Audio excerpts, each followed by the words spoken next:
Hi friends, how are you all. Friends, हम UP TET EVS top 10 fact revision series start किए थे। First series हमने कल देख लिया था, आज सेकंड सीरीज है। इसमें देखते हैं most important top 10 exam oriented facts है। पहला है, भूपारकीय तंत्र में ऊर्जा का महत्वपूर्ण स्रोत क्या है? तो सूर्य है। फ्रेंड्स, इस वाले क्वेश्चन को पेपर में 2-3 टाइप से पूछता है एग्जाम में। आप इसकी पेपर में आप इसकी भाषा समझने की कोशिश कीजिएगा। 2 से 3 बार आप क्वेश्चन को पढ़िएगा, भाषा समझिएगा, क्योंकि तो कभी कभी ऐसे क्वेश्चन पूछ लेगा कि पारिस्थितिकी तंत्र में ऊर्जा का मुख्य स्रोत क्या है, या फिर ऐसे पूछेगा कि पृथ्वी पर ऊर्जा का चरम स्रोत क्या है, तो सूर्य है। इसे ध्यान दीजिएगा। इस क्वेश्चन को पेपर में 2-3 टाइप से पूछता है ये क्वेश्चन।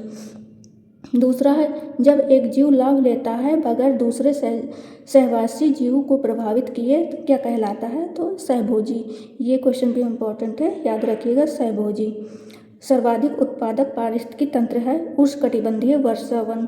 फ्रेंड्स, यहाँ पे उष्णकटिबंधीय वर्षावन क्यों है सर्वाधिक उत्पादक पारिस्थितिकी तंत्र? क्योंकि ये विषुवत रेखा के आसपास होते हैं और यहाँ पे जैव विविधता बहुत अधिक होती है, और यहाँ पे विषुवत रेखा के आसपास पर्याप्त मात्रा में वर्षा और पर्याप्त मात्रा में तापमान होता है, इसलिए यहाँ पे जैव विविधता सर्वाधिक होती है, और इसीलिए यहाँ पे उष्णकटिबंधीय वर्षावन में सबसे ज़्यादा उत्पादक पारिस्थितिकी तंत्र होता है। तो ये वाला क्वेश्चन भी बहुत इंपॉर्टेंट है, इसको भी याद रखिएगा। नेक्स्ट है, खाद्य श्रृंखला के परस्पर समूह को कहा जाता है खाद्य जाल। कृत्रिम वर्षा के लिए मेघ बीजन के लिए प्रयुक्त रसायन है सिल्वर आयोडाइड, AgI। फ्रेंड्स, ये भी बहुत इंपॉर्टेंट है क्वेश्चन, इसको भी याद रखिएगा। AgI सिल्वर आयोडाइड कृत्रिम वर्षा के लिए मेघ बीजन के लिए प्रयुक्त रसायन है।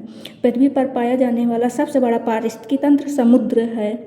हमारे पर्यावरण में किस गैस का सबसे अधिक सांद्रण होता है? नाइट्रोजन का 78% नाइट्रोजन होता है फ्रेंड्स, और ऑक्सीजन का 21%।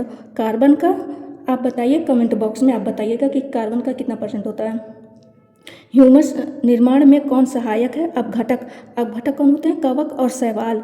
याद रखिएगा, ये क्वेश्चन भी इंपॉर्टेंट है। ह्यूमस निर्माण में कौन सहायक होते हैं? अपघटक, कवक और शैवाल। इस क्वेश्चन को भी दूसरी भाषा में देता है, आप इसको भी वहाँ पे पेपर में भाषा समझने की कोशिश कीजिएगा।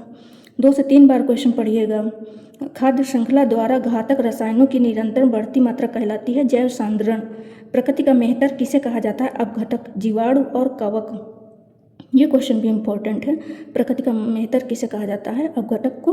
और अपघटक कौन होते हैं? जीवाणु एवं कवक। फ्रेंड्स, इस तरीके से हमने exam oriented top 10 fact cover किए हैं। ऐसे फैक्ट्स के लिए आप मेरे channel learn grow shine with ओवी को सब्सक्राइब कर लीजिए और बेल आइकन जरूर प्रेस कर लीजिएगा, ताकि समय से आपको नोटिफिकेशन मिल जाए।